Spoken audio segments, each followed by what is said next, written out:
Hey guys, welcome to the Chapters of Grace podcast. This is Bryce, and I am joining Gabe and Shawn again today. And today we're going to talk to y'all about purpose and try to answer the question, what are you building for your family? I'm excited. I think this is going to be great. I think so too. Me too. I'm ready to rock and roll. Hey guys, hope you guys have been doing good. We, if you're wondering what's going on, if you're usual listeners of Chapters of Grace, a few episodes ago we came on, we called it the Dad Takeover, and so we are the regular host of Chapters of Grace, husbands.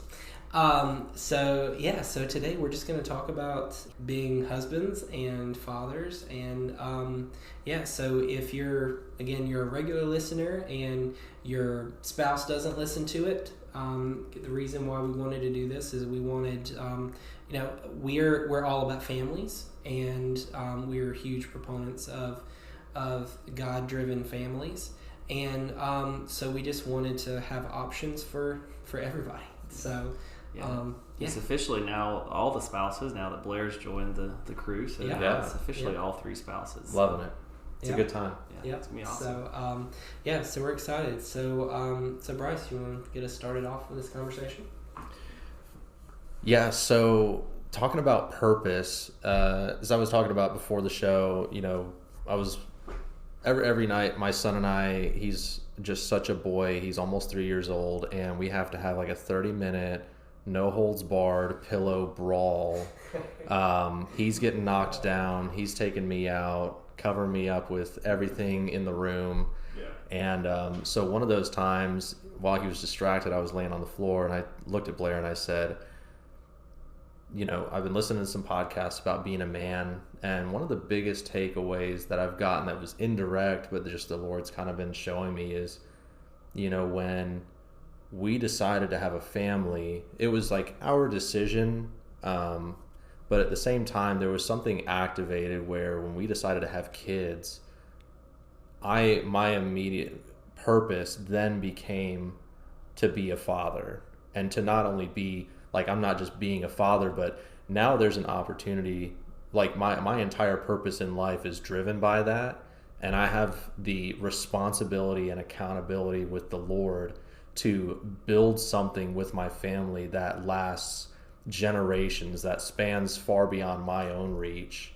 And so I was just kind of explaining that to her, and that's what kind of made me think about this too, with purpose. And there's so much that we can go into, but that's really been my mindset, is what am I building, for my kids? So, for me, ultimately that right now anyways looks like, drawing my kids to Christ.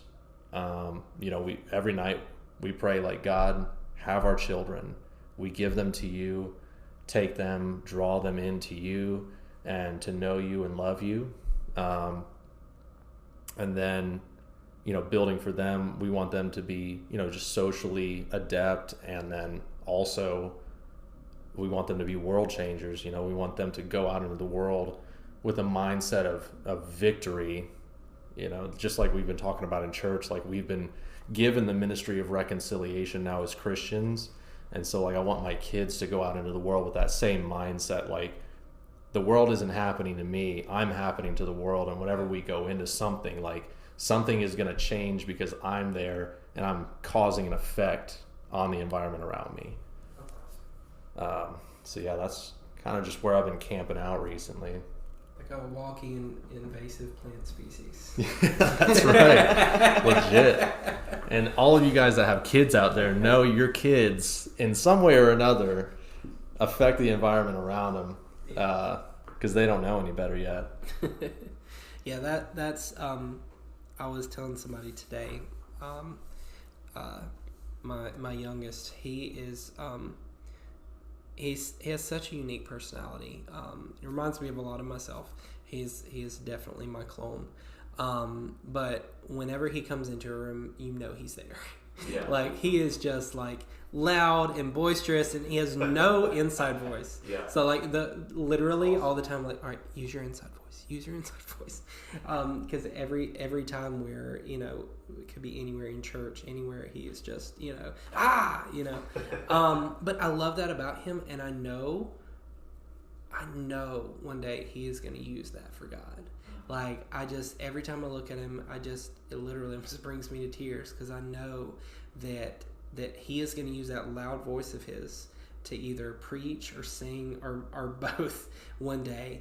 I just, I love it. And it's just, that's a cool, like, perspective to look at it, because like for me, I kind of, even though like I was like that as a child, I kind of feel like through going through life, I kind of let life kind of take some of that away, and kind of became very, very timid and very just kind of like keeping to myself, and that's something I'm really trying to like work with God about. I mean, I have for the past few years, and I feel like it's definitely like in my job, I do a lot of public speaking and a lot of just kind of like talking to groups of people, and I feel like God's kind of steadily like bringing me into that confidence, and that whether it's a ministry thing I'm speaking about or something. I mean, I coach kids with soccer, so like whether it's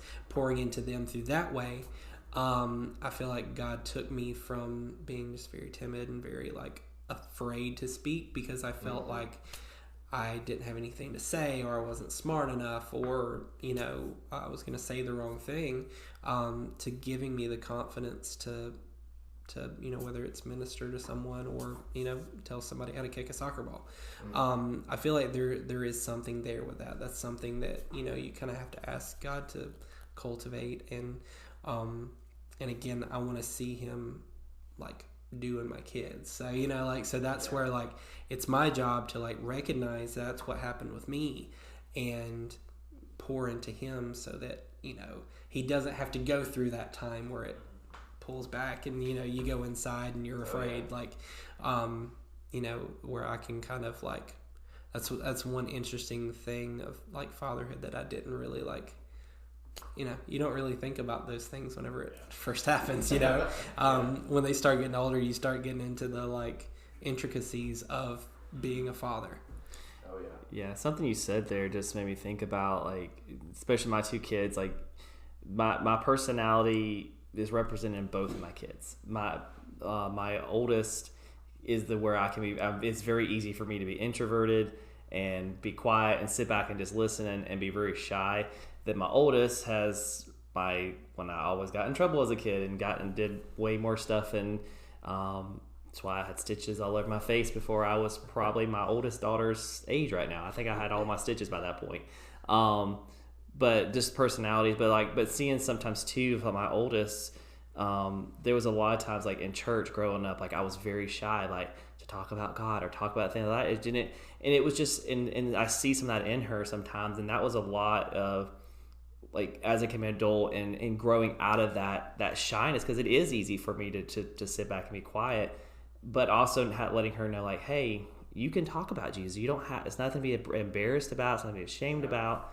Because I do see it sometimes, and sometimes as a dad, you're like, don't do it, don't be that way. I did that, and it's hard to get out of that routine, or out of that mindset of I gotta be quiet and shy, but also it's a balance too, because you don't want to push them too far to where they're like, no, I'm not going to do it now just because you told me to do it. Yeah. But yeah, that just was something you thought about with him about the personalities and kind of watching them grow up and trying to nurture those things as a parent to make sure that you're given that space, but also trying to break off that generational thing that you saw you struggle with, and trying to keep your kids from struggling with the same thing that you may have struggled with as a kid. Yeah, and that's a great point, because I've heard it said, and especially not to get too controversial, but our culture kind of goes in the direction of, when you're 18, you apparently don't have the facilities to make a decision about student loans and then be held responsible. But when you're 6, 7, 8, you should be able to make all of these life-changing decisions about your body and your appearance and your, all these other things. So I think I love that you both talked about that and noticing that in your kids, because really that's part of that responsibility and accountability as a father, is noticing what is inside of your kids, what God's put there, because I don't believe God makes mistakes. We're all fearfully and wonderfully made. And so I believe that's part of the calling, as a father, is to see those things and then to draw them out. Yeah. And, like both of you talked about, there's some things in some of your kids that are just like you. Like my son is 100% me as a kid. And then one of our daughters is, and my other daughter's like my wife, like Blair. And so then it's easy to relate to those things. And I'm like, okay, well, how I was a kid, how did I want to be perceived and all this sort of stuff? And how did I want this to be treated? Yeah. But then also recognizing too, and taking the responsibility of, like you said, Shawn, like not boxing your kid in to what you dealt with and how you were in those areas that are not like you, but really just focusing on who they are and drawing them to the Lord in their uniqueness.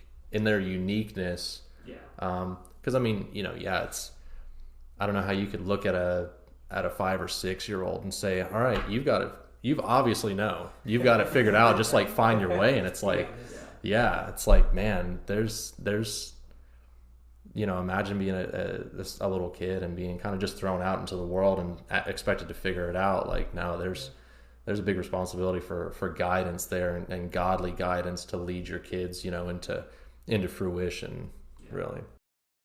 And something we were talking about before, I wish we would have recorded it, because y'all probably would have enjoyed the pre-podcast conversation more than what we have.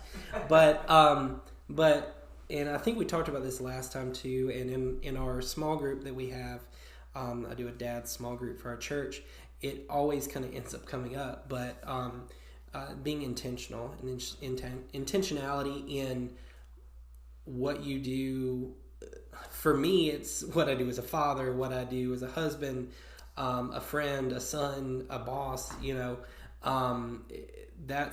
that's really huge, and I feel like it's something that's very important these days that really gets looked over.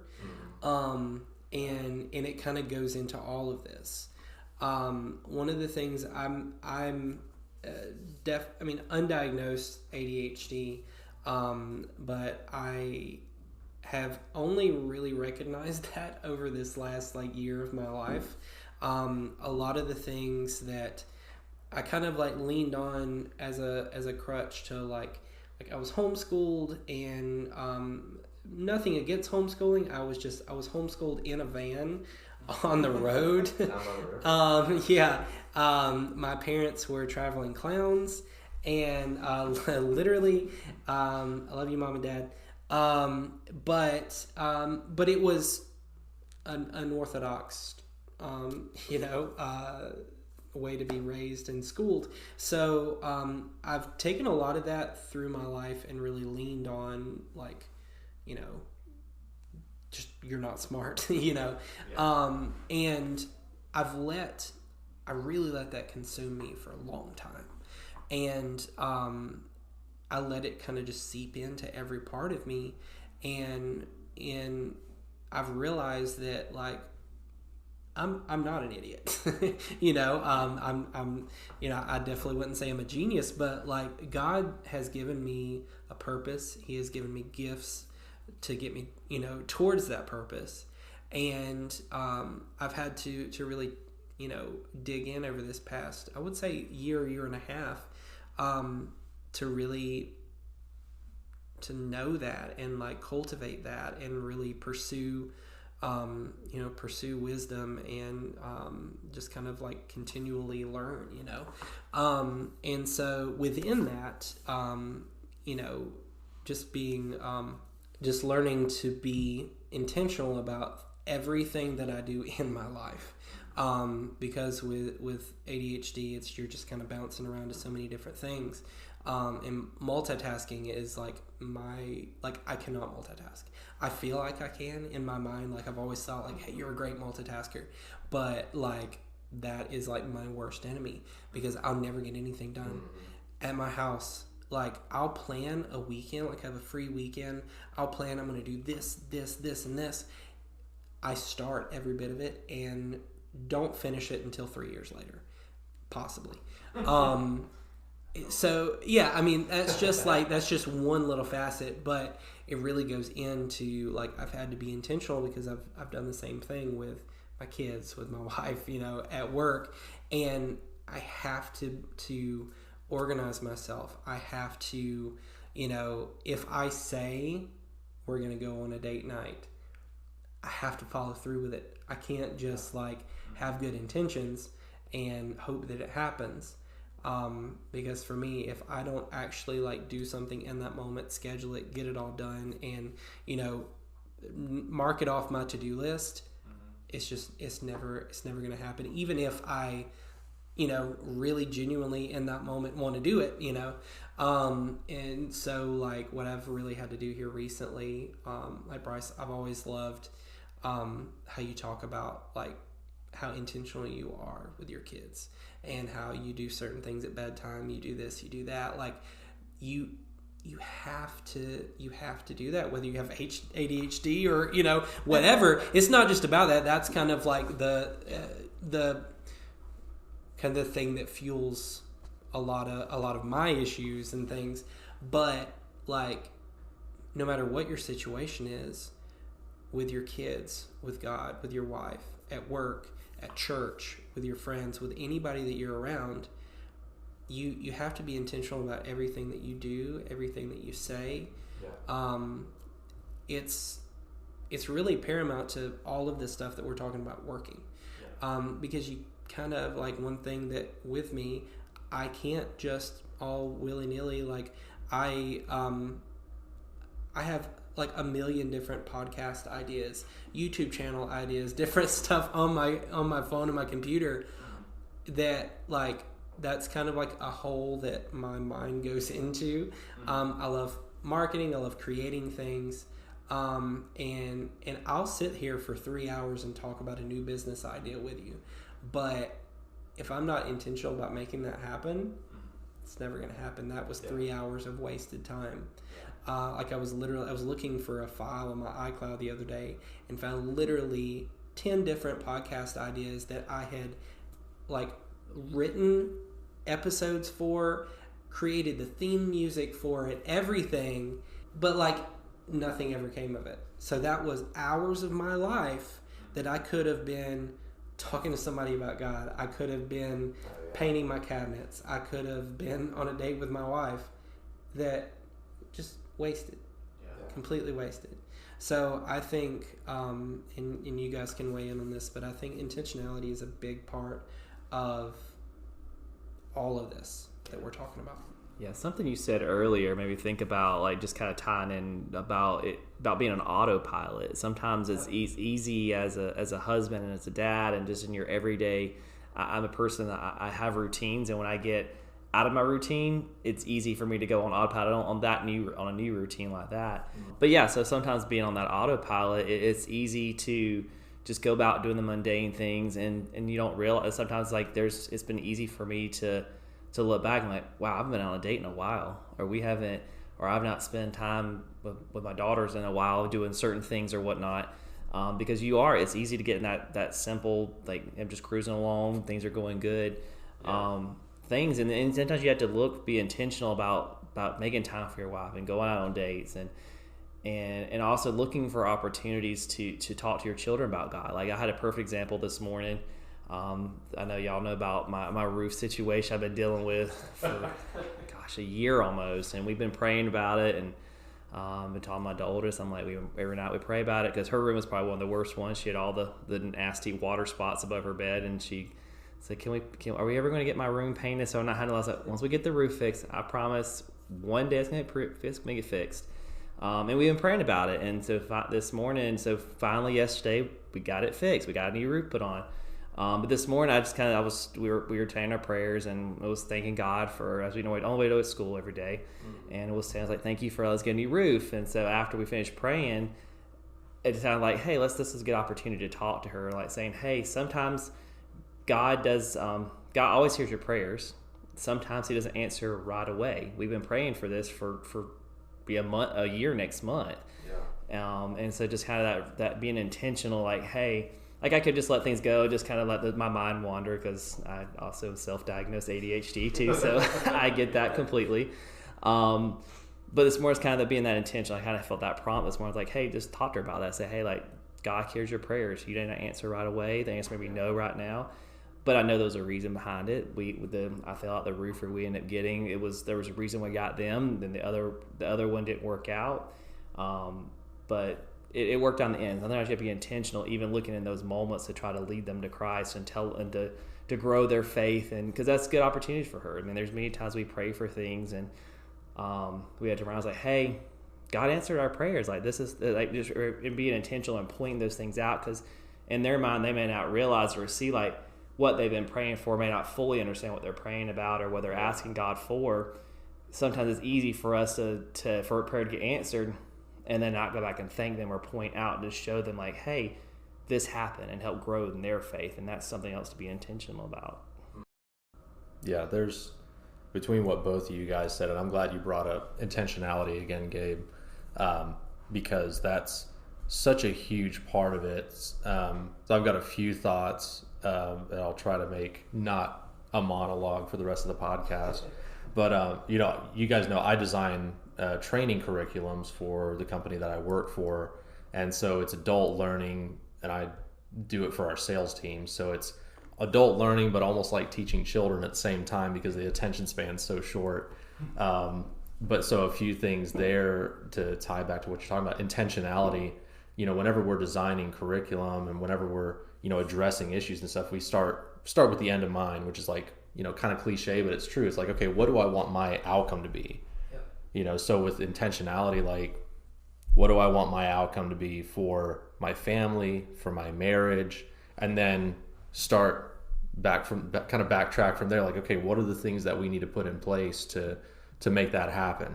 How are we going to reach this outcome? What are we going to do? What are we going to say? How are we going to act? And I think when we were even talking about this session as well, talking about kids don't do what you say as much as they do what you do. So you're modeling those behaviors for them, and that's a huge part of it. But also, like you were talking about, Shawn, like you mentioned, you've been praying for your roof for almost a year. And I think, ladies, with your husbands, have a little bit of grace, because we are designed to put mundane systems in place, because there's something inside of us that once we get to that place of figuring out our outcome and then putting a system in place, we know that we're going to reach the end goal, and we just stick to those mundane systems until we hit it. So to your point, we got to add some flavor in there with our wives, and we can talk more about that and as we talk about being husbands.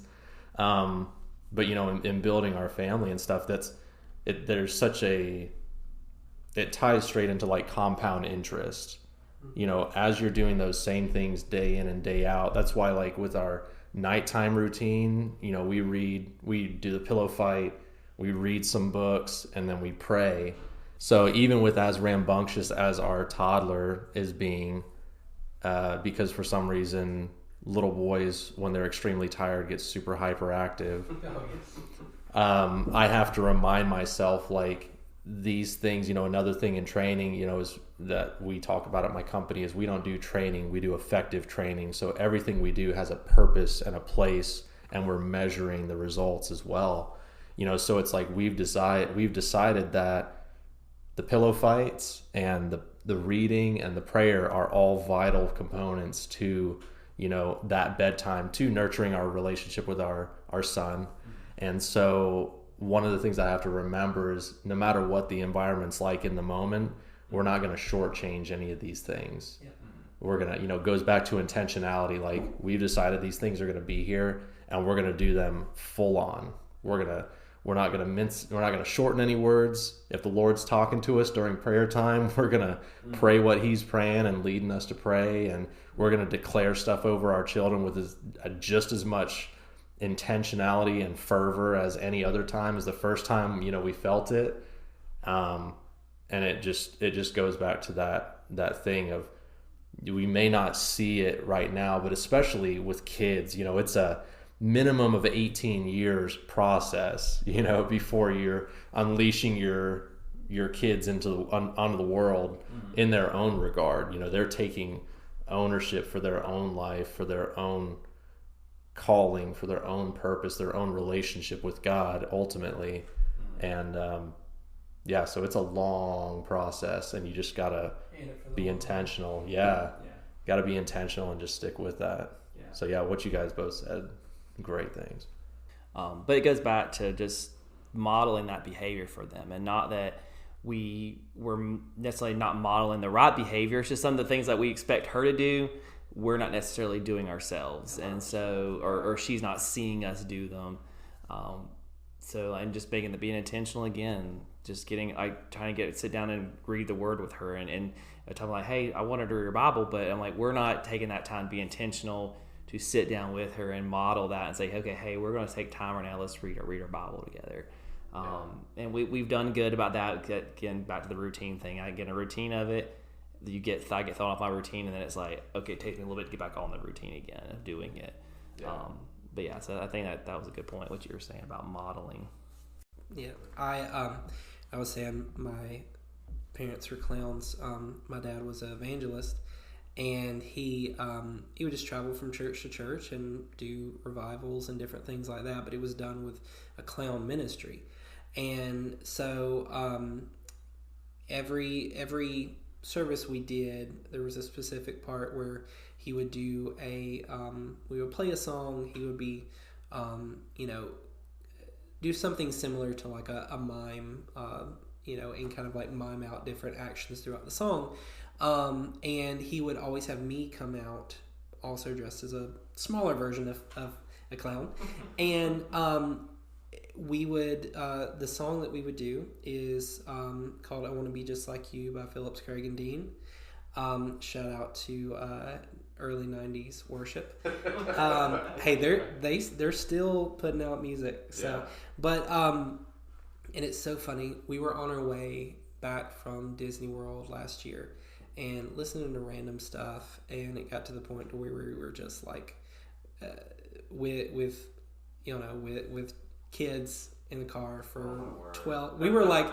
We made some stops, so we were like 14 hours in back home. So we're just like listening to random like early 2000s Christian music. And so I put on this song because we were listening to their greatest hits. I swear to you guys, I cannot listen to this song without bawling my eyes out, especially now that I have my own kids. But the chorus of it, and I'm like, it's probably going to do it while I'm reading it. But it's, Lord, I want to be just like you because he wants to be just like me. I want to be a holy example for his innocent eyes to see. Help me be a living Bible, Lord, that my little boy can read because I want to be just like you because he wants to be like me. See, it's happening. But like that just, it gets me every time because again, like there's the nostalgia of, being with my dad every night, miming out this song. But then there's the fact that I now have 2 boys, and like that hits me like a ton of bricks because they're looking at everything that I do.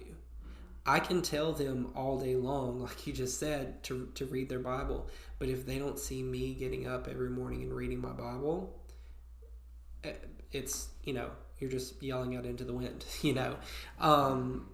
So we have to be that example for our kids. Like my dad, his thing, he said every service that he did was that the children are watching. And that's the truth. They're always watching. My oldest, he's just turned 4 years old. He's got the best memory of anyone I've ever seen. I don't know where he gets it from. Me and my wife both have probably the worst memory of anyone you'll ever meet.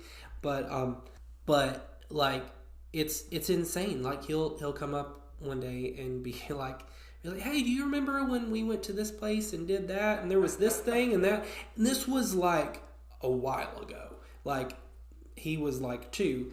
And we're like, dude, how do you remember that? In like great specific detail. And if he does that for random stuff, like he's going to see that I'm getting up every morning and reading my Bible. I think a lot of this just kind of goes into like, Bryce, like you said, like making a plan for your family. Like one of the things that me and my wife are trying to, get in a good place financially, so that as our kids get older, that that we're not in. Because candidly, we especially when we first got married, we just weren't good with money. We got married really young, and have just never really tried to fix it, and so that was one of the things. That was one of our priorities for right now. While our boys are 2 and 4, is we're gonna get rid of that generational curse, and we're going to be good with our finances. We're going to be able to help our kids, take care of our kids, and not have to rely on our kids when we get older. I really, that was a really big part of like the planning phase of our life. So that's something that we're really trying to do right now, is focus in on where we want our family to be in 5 years, 10 years, 15 years. If you're not intentional about what you're doing, I know we've said that a lot, but that's going to be like the word of the podcast. But like, if you're not intentional about the plan that you have for your family, then, which there's many facets to it, but sit down, talk with your wife, say, hey, we need to figure this mess out right now, because, we don't, life is short. And you got to start doing it now. So, yeah, that's kind of like, Shawn, I think. Yeah, something you said too just made me think about it. But yeah, so just kind of going back to those generational things, is how there may not be necessarily that things necessarily bad things, but just things that growing up with and trying to make sure that they end with us. So like things that with finances, me and my wife were the same situation. When we first got married, we were not good with finances. But it's something we've had to learn and to try to grow and trust God more with our finances. And kind of a proud dad moment last night. So I'm one of our kids pastors at church, and so I was teaching last night, and all of a sudden I look up and my daughter had offering money, and didn't tell her to bring offering, didn't mention to her, didn't remind her. She just brought offering on her own. And I'd like to think it's because she sees us modeling, knowing that giving our tithes and prioritizing that in our finances is important, and we've seen that, and just kind of just an awesome moment last night. And so I talked to her about it today. I was like, hey, dude, where'd you get that money? She's like, yeah, I got my piggy bank. I was like, oh, that's awesome. And I was like, trying to make a big deal. I don't want to embarrass her, because she does get embarrassed easily. But for me, that was just an awesome moment as a dad, of like, wow, like doing these things on their own and not having to tell or remind them or force them to do something. It was just really. And that's huge. I mean, when you were talking about it earlier too, modeling those behaviors, it reminded me, and I think this is by design, the way God designed family, because as men, we are called to a high standard as men in general. But I think there's something about becoming a husband and a father that really like puts you in the fire. In a unique way that allows you. I think there's some grace in there that you're able to more easily see, I think, your faults and failures in a different light. But if you follow God's design for marriage and family, there's like such a grace for you to really accelerate your growth and an improvement as a man. So especially when you have kids and you're like, okay, like I'm telling my son, like, hey, yeah, daddy's phone's not for games and it's not a toy and stuff. And it's like, okay, well, how much am I using it for games and a toy? How much is he seeing me? But it really like makes me be more intentional, especially when I'm watching the kids. If Blair has to go out and do something, then I'm not sitting on my phone and I'm trying to spend as much quality time with them as I can. Like, all right, I've got the time, I've got the audience captivated. What are we going to do with this now? And, I look forward to, as we talk more about this, just talk about being men in general. A term I've been throwing around in our family, or in our household, that I've been hearing more recently is high value man. What is a high value man, and what does that look like being a high value husband? and a high value father? Am I modeling, how to be that for my son? But then am I also modeling that on the other side for my daughters? Like, this is what a man of God looks like, and this is what you should be looking for and recognizing as a man of God, in your future relationships as well. So on both sides, I mean, it's very humbling. It's very empowering, because I feel, there's, like we talked about last time, as a man, there's a grace to handle and carry the things that men have to carry. And in today's society, as ever, it's a lot. Now it's probably more on the emotional side and things like that versus the physical side. There's hard jobs, but not every man anymore is like a farmer out in the Dust Bowl trying to create something out of nothing, toiling in the earth. There's a lot more on the mental game and the emotional game and stuff, but there's just still a lot of hard things that men are designed to carry, and so that's it's difficult at times, but there's a grace for it, and we're created for that. So that's what's empowering there. Yeah, that's awesome. Well, guys, I think that's we're gonna be doing these kind of different episodes with us a little more frequently than before. Last time we tried it, honestly, we were just kind of trying to. It was the first time we'd done it, and we were trying to do something a little different. But we've had a lot of a good reception from it, and we're gonna be here a lot more frequently now. Now we all know that you guys would rather hear our wives. But we, like I said, we're our focus at Chapters of Grace is to build families and really focus in on all of that. So we've got a lot of really good content coming your way here soon. A lot of really good interviews and just these open, candid conversations. Life is messy. Life is hard sometimes, and we're all in this together. We're all, we're all in the same boat. So we're gonna dive into some, fun topics, but some serious topics as well. I'm just excited about what this year is gonna bring. Like I said, this is our first one for this year, but we have a lot of cool stuff planned, and we thank you guys for being with us. Guys, y'all have anything else before we dip out? No, I'm just looking forward to it. Yeah. I feel the urgency, but I feel the grace there for just a good 2023, a lot of growth and promise there. So excited. Definitely. And if you, I might put this at the beginning of the episode. If you're listening to this in the morning and you're drinking coffee during it, if you want to play a fun game and take a sip of coffee every time we say the word intentional, go right ahead, so that by the end of the podcast you can walk outside and build a porch. That's the goal for this. Definitely. But no, thank you guys for listening, and y'all go out there, have a great day, and we will see you next time.